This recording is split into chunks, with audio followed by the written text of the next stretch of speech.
Yo les gars, c'est AD10, j'espère que vous allez bien, moi ça va super. Aujourd'hui on se retrouve pour une nouvelle vidéo où tout simplement je vais faire mon mercato idéal de Manchester City. J'espère que cette vidéo vous plaira, n'hésitez pas à vous abonner, à liker la vidéo si ça vous plaît, n'hésitez pas à activer la cloche de notification pour ne pas rater les prochaines vidéos. Sur ce, on est parti, on commence. Donc déjà, est-ce que je garde Pep Guardiola? Moi je le garde honnêtement, c'est sa première saison ratée à Manchester City. Je pense qu'il a quand même le droit à l'erreur après 10 ans où il a régné sur la première ligue, il a gagné la Ligue des Champions, il a gagné je sais pas combien de première ligue, je sais 18 titres en à peine 7-8 ans, c'est exceptionnel. Donc il a le droit à une saison ratée, donc je le garde. Mais par contre, va falloir faire une révolution et beaucoup de départs et pas mal d'arrivées aussi pour remplacer les joueurs qui vont partir parce qu'il y a quand même des joueurs très importants qui vont partir. C'est vraiment une page qui se tourne à Manchester City cette année. Donc on commence par les gardiens de but. Donc on a Ortega. Moi Ortega je le garde en deuxième gardien. On l'a vu la saison dernière, on l'a vu cette année que quand il joue il est plutôt bon. C'est une bonne doublure, il peut faire... en fait c'est une bonne doublure quoi. Il peut jouer les matchs de coupe, il peut jouer les petits matchs de première ligue. Bon après il n'y a pas trop de petits matchs en PL mais les matchs de coupe il peut les jouer. Il est assez bon je trouve pour une doublure. Par contre en gardien numéro 1, par contre Ederson, ça dégage. Ederson cette saison il était... mais ignoble. Le jeu au pied, oui, ça a suffi pendant des années, ça a suffi. Mais là, cette année, ça suffit plus parce que certes, son jeu au pied est toujours très bon. Il a déjà 3 passes décisives cette saison, ce qui est plus que certains joueurs. Mais le jeu à la main, là, c'est catastrophique. Là, c'est plus possible. Le nombre de boulettes qu'il fait, le nombre d'arrêts qu'il doit arrêter, qu'il n'arrête pas, que ce soit contre le Real Madrid, que ce soit contre le Paris Saint-Germain, que ce soit contre plein d'équipes. Ederson, c'est plus suffisant. Il arrive à 30 ans ou 31. L'Arabie Saoudite, cet hiver, avait fait une offre de 50 millions d'euros pour Ederson. City avait refusé parce qu'il voulait quand même le laisser finir la saison. Là, pour moi, on le laisse partir cet été pour le même prix. 50 millions d'euros pour Ederson, c'est une aubaine, clairement. Ce qui nous permettra de recruter le gardien remplaçant. Son gardien remplaçant, quoi. Et je pense que... à tes souhaits. Je pense que Ederson ne refusera pas d'aller en Arabie Saoudite avec tout l'argent qu'ils vont lui proposer, je pense. Donc tous les camps seraient satisfaits du départ d'Ederson. Et avec l'argent qu'on récupérera sur lui, on recrute Diogo Costa pour 45 millions d'euros. Il a une clause libératoire de 45 millions d'euros à Porto. Il a déjà une bonne expérience du haut niveau puisqu'il a déjà joué des huitièmes de finale et des phases de poule Ligue des Champions contre des grosses équipes. Donc il a l'expérience du haut niveau en Ligue des Champions nationale. Il a l'expérience nationale, internationale. Il a l'expérience aussi avec le Portugal vu qu'il a joué l'Euro 2024 titulaire. Et il s'est révélé avec ses arrêts en tir au but. Il a un très bon jeu au pied, donc on perd pas au change. Et il est, je le trouve quand même un poil au-dessus en termes d'arrêt, de sortie aérienne, tout ça. Il n'est pas exemple de tout reproche sur chaque but, mais il est meilleur qu'Ederson sur ce point-là, je trouve. Et il est aussi bon au jeu au pied. Et il est beaucoup plus jeune. Il a 25 ans, donc il a encore une marge de progression. Donc pour 45 millions d'euros, Diogo Costa, c'est une parfaite affaire. On passe en défense centrale. Donc Ruben Dias, ma défense centrale titulaire déjà c'est Ruben Dias, Kouchanov et vas-y. Désolé les gars, j'ai fait une petite pause dans la vidéo pour avoir le temps de charger ma tablette parce que c'est avec ça que je filme et j'ai failli la failli s'éteindre quoi, et ça aurait gâché toute la vidéo. Donc on est reparti. Donc défense centrale, je disais Ruben Dias et Kouchanov, je garde tous les deux en titulaire. Pour moi c'est ma défense centrale titulaire en espérant que Ruben Dias se blesse pas trop. Nathan Ake, je garde pareil en espérant qu'il se blesse beaucoup moins, mais c'est un défenseur central de qualité. Surtout, il est gaucher, donc on a besoin d'un gaucher quand même pour un peu plus de diversité et un peu plus de qualité. Akanji, je le garde aussi parce que je pense qu'il peut encore apporter. La saison dernière, il a fait une très belle saison. Cette année, il n'a pas été épargné par les blessures, mais je trouve quand même que c'est un bon défenseur de complément. Et Vitor Reis, le petit 19 ans qui a été recruté de Palmeiras, je crois, cet hiver. Je le garde en tant que 5e défenseur central. Il pourra jouer les matchs de coupe et il pourra avoir un petit peu de temps de jeu en tant que 5e défenseur central. Je le garde, moi je le prête pas honnêtement. Et du coup, ce qui veut dire que je vends John Stones. Il a 31 ans, il a fait son temps, il est beaucoup trop blessé. Pour moi, je ne compte plus sur lui. Il lui reste 2 ans de contrat ou 1 an, je sais plus. Donc je le vends 10 millions d'euros. Je pense qu'à 10 millions, il peut partir. À latéral droit, donc je garde Rico Lewis. C'est une très bonne pépite de 19 ans. Il faut continuer à le développer. Mais je ne le mets pas titulaire parce qu'il aura trop de pression et tout. Et est-ce qu'il a déjà la maturité pour être titulaire à Manchester City en tant que latéral droit? Je ne pense pas. Donc je vais quand même, Rico Lewis va être remplaçant et je vais recruter un titulaire qui peut jouer en défense centrale, qui peut jouer en défenseur droit, qui peut même jouer piston si Pep Guardiola décide de changer de dispositif. C'est Wilfried Singo, le défenseur droit de l'AS Monaco, qui cette saison joue en tant que défenseur central. Donc il joue très bien défenseur central. Donc s'il y a des blessés, ce qui peut arriver, comme Ruben Dias, Nathan Ake ou Kanji qui sont assez fragiles, s'ils se blessent, Singo peut dépanner en défense centrale, il est très bon. À droite, c'est son poste principal, c'est là où il a été formé.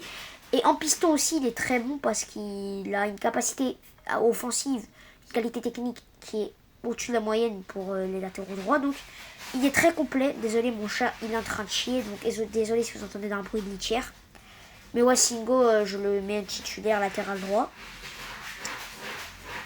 Oh, Nala, arrête, Nala, c'est bon. Laisse-moi faire ma vidéo, là. Du coup, Singo, je le recrute pour 35 millions d'euros. Je pense que Monaco accepterait, c'est quand même 35 millions d'euros. Gvardiol à gauche, je le garde. Faut juste pas qu'il croise trop la route de Mbappé, mais je pense que sinon ça devrait le faire. Gvardiol qui reste quand même un très bon latéral gauche, qui apporte beaucoup offensivement, qui est très bon défensivement, qui lui aussi peut jouer défenseur central. Donc voilà. Et du coup, on a besoin d'une doublure en latéral gauche parce qu'on n'en a pas. Et pour ça, il y a une opportunité de marché qui est Tyrell Mitchell, qui a 25 ans, latéral gauche de Crystal Palace, qui est libre de tout contrat à la fin de la saison. Donc on peut avoir une recrue de qualité, un genre de complément très bon, qui est déjà en première ligue, qui est déjà habitué à la première ligue, pour 0 €. Et je pense pas qu'il aura un gros salaire. Donc Tyrell Mitchell, je le prends. Walker, je le vends, parce que là il est en prêt à l'AC Milan. Ça se passe pas trop mal, on va dire qu'il s'en sort plutôt bien pour l'instant. Donc je pense que l'AC Milan peut mettre 10 millions d'euros sur lui. Il leur reste un autre contrat, je crois, à Kyle Walker, un an ou deux. Un peu comme Stones. Il a fait son temps, merci pour tout ce que tu as fait, Kyle, mais maintenant il est temps de partir. Milieu de terrain, donc milieu à 2. Donc Rodri, titulaire, pour moi quand il reviendra de blessure, c'est, en espérant qu'il ne se blesse plus, pour moi c'est totalement logique qu'il reprenne sa place de titulaire. Il fera une bonne préparation et tout, il aura le temps. Donc Rodri titulaire. Sur le banc, on a Nico Gonzalez, qui a été recruté au mercato d'hiver, qui est un bon joueur de Porto. Donc, est-ce qu'il va aller 60 millions d'euros? Je suis pas sûre. J'aurais plus fait moitié prix. Mais ça reste un joueur de qualité qui, sur le banc, est très bon. Kovacic aussi, je le garde sur le banc parce qu'on a besoin de différents profils. Kovacic a un profil quand même plus offensif, plus technique. Il peut apporter sur quelques matchs, on l'a vu. Donc, pour moi, Kovacic, je le garde. Et je vais faire 2 recrues. Je vais faire une recrue titulaire et une recrue un peu plus concurrence remplaçant. Ma recrue titulaire, c'est Joshua Kimmich. Il peut jouer latéral droit. Si par exemple Singo doit aller dans la phase centrale, on peut mettre Kimmich à droite, c'est pas un problème. Il peut jouer à droite, mais je vais surtout le recruter en tant que milieu de terrain. Il est en fin de contrat à la fin de la saison. Le Bayern a enlevé son offre de prolongation, donc c'est qu'il va sûrement pas rester. Je pense qu'il a besoin d'un autre challenge. Je pense qu'il a besoin de partir de l'Allemagne, au moins pour ses dernières années en Europe. Donc Kimmich, je pense que c'est le moment pour lui de partir du Bayern Munich. Il fait une saison exceptionnelle. Donc du coup, avoir Kimmich pour 0 €, certes, il aura un bon salaire, peut-être à 12-13 millions d'euros par an. Mais Kimmich, on en a besoin et ça fera un milieu de terrain de rêve. Un milieu de terrain Rodri Kimmich, c'est tellement exceptionnel. Donc Nico Gonzalez, Kovacic sur le banc. Et un dernier qui va apporter un peu plus de physique à ce milieu de terrain, parce que c'est vrai qu'il manque un peu de physique. Parce que Kimmich, Nico Gonzalez et Kovacic, c'est plus des profils assez techniques. Donc il n'y a que Rodri qui est assez physique. Donc je vais rapporter un petit peu plus ce profil qui est physique, qui est dur sur l'homme, mais qui est quand même très technique, qui peut marquer des buts, qui peut faire des passes décisives, et qui est bon à la création, tout en étant bon défensivement. C'est Douglas Luiz, l'ancien joueur d'Aston Villa. Il a signé à la Juventus l'été dernier, mais ça se passe pas comme prévu. Il n'a pas réussi à gagner sa place de titulaire là-bas. Je pense qu'il a besoin de temps de jeu, de plus de temps de jeu. Il connaît déjà la première ligue vu qu'il a joué à Aston Villa. Et ça s'est très bien passé. C'est un milieu de terrain qui est physique, mais qui reste technique, qui peut marquer des buts, qui peut être bon à la création, mais qui peut faire aussi le boulot défensif. Je pense qu'un Douglas Luiz sur le banc, ça peut offrir pas mal de solutions. Donc voilà. Donc 2 recrues milieu de terrain. Donc Kimmich pour 0 € et Douglas Luiz. Je pense pour 40 millions d'euros, la Juventus serait d'accord pour le laisser partir. En numéro 10. Ah oui, d'ailleurs, aussi en départ, je vends Calvin Phillips pour 10 millions d'euros. Je compte pas sur lui, honnêtement. Même Pep Guardiola et lui, ça passe pas. Donc voilà. Un bon flop quand même, Calvin Phillips. Et Gundogan qui était revenu.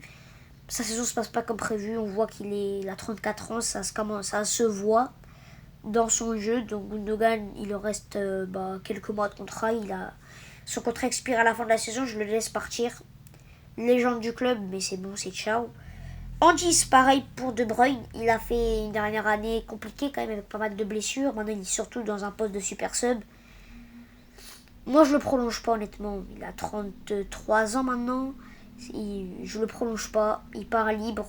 L'un des meilleurs joueurs de l'histoire de Manchester City, voire peut-être le meilleur. L'un des meilleurs milieux de terrain de l'histoire de la PL. L'un des meilleurs 10 de l'histoire, je pense, si je pèse mes mots. Mais voilà, on le laisse partir en tant que légende. Et du coup, je recule d'un cran Foden. De base, c'est un ailier droit. Je le mets en numéro 10. Je pense qu'il a toutes les qualités pour jouer numéro 10. Il a le physique, il a la technique, il a la puissance de frappe, il a la vista, il a la vision de jeu, il a la technique, il a les dribbles, il a la finition. Il peut créer pas mal d'occasions. Il peut faire le boulot défensif aussi. Donc Phil Foden, même s'il fait une saison décevante, je le mets en numéro 10 en tant que titulaire. Et sur le banc, on a deux pépites en devenir. McCarthy, le jeune joueur de Manchester City qui est déjà là. Et Echeverry qui est arrivé au mercato d'hiver. Donc voilà, les deux, je les laisse se concurrencer pour être en doublure. Et ils vont avoir tous les deux du temps de jeu. Et je vends Bernardo Silva pour 35 millions d'euros. Il lui reste un an de contrat. Cette année, c'est vraiment, on voit le déclin. Il lui reste un an de contrat, donc je pense que pour 35-40 millions d'euros, un club pourrait aller sur Bernardo Silva. Parce qu'il a encore que 30 ans. En ailier droit, Savio, je le garde. C'est un très bon joueur qui fait une belle saison. Il manque un peu plus d'efficacité, un peu plus de buts. Et ce sera vraiment un top ailier. Mais c'est déjà très prometteur. Oscar Bob, sur le banc, je trouve ça aussi plutôt pas mal. Il a une grosse blessure cette année, mais au top de son potentiel, je pense que c'est vraiment un très bon joueur. Un top prospect. À gauche, en super sub, sur le banc, je garde Jérémy Doku, qui reste quand même un super joueur, rapide, vif, technique, qui peut faire des passes décisives. Il manque, pareil, un peu comme Savio, beaucoup d'efficacité.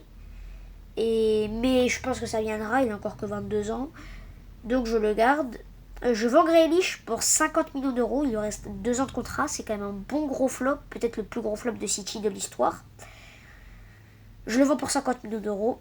Et du coup, on a besoin d'un ailier gauche. Et je pense qu'on a une belle opportunité de marché.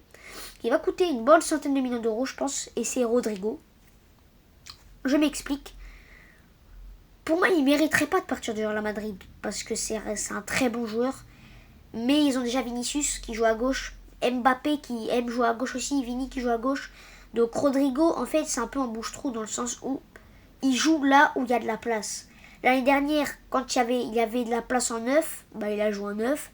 Là, cette année, il y a Vini à gauche et Mbappé devant, du coup, il joue à droite. Mais son poste principal, c'est à gauche, mais il ne jouera jamais à gauche au Real Madrid, vu qu'il y a Vini qui est là. Et même Mbappé aussi, qui peut jouer à gauche et qui est meilleur à gauche. Donc, Rodrigo, je pense qu'il en a un peu marre de ça, déjà, de une. De deux, je pense qu'il en a aussi un peu marre d'être dans l'ombre de Ronaldo, d'être dans l'ombre de Mbappé, de Bellingham, de Vini. C'est toujours lui le quatrième. Je pense qu'il a envie d'être dans un club qui lui donne plus de reconnaissance. Et à Manchester City, il l'aurait en tant que titulaire indiscutable à son poste pro, à son poste préféré en tant qu'ailier gauche. Donc je recrute Rodrigo pour 100 millions d'euros. Et en devant, je garde Erling Haaland. Il est sur contrat jusqu'en 2034. Un peu beaucoup, mais on est sûr de le garder. Et Marmouche qui a été recruté au mercato d'hiver. Très belle recrue qui peut jouer aussi en ailier gauche et qui peut aussi jouer en numéro 10. Donc voilà. Du coup, ça nous fait un total de 220 millions de recrues et 155 millions de départs. Donc on aurait été plutôt clément. On aura recruté pour à peu près 70-75 millions d'euros à peu près, j'ai pas compté. Donc c'est un bon mercato, je trouve, avec 6 recrues, Diogo Costa, Singo, Mitchell, Kimmich, Douglas Luiz et Rodrigo. Et des départs, Ederson, Stones, Walker, Calvin Phillips, Gundogan, De Bruyne, Bernardo Silva et Grealish. J'espère que ce mercato idéal vous aura plu. On se dit à la prochaine pour une prochaine vidéo. C'était la 10 les amis. On se dit à la prochaine. Ciao.